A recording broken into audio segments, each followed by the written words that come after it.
দেড় ঘন্টার জন্য শুনতে এসেছেন।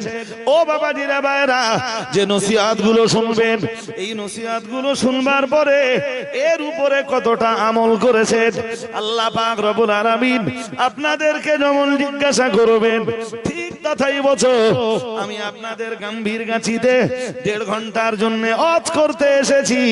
আল্লাহ পাক রব্বুল আলামিন হাসরের ময়দানে আমার কাছে জিজ্ঞাসা করবেন, দেড় ঘন্টা গাম্ভীরগাছি গ্রামের মানুষদের কি দায়িত্ব, কতটা দায়িত্ব আমি পালন করেছি, কোরআনের মেসেজ গুলো জনগণের কাছে পৌঁছে দিতে পেরেছি না পারিনি।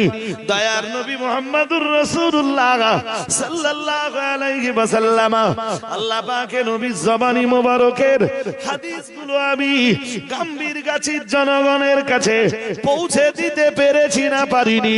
হাসরের ময়দানে এটা আল্লাহ জিজ্ঞাসা করবেন।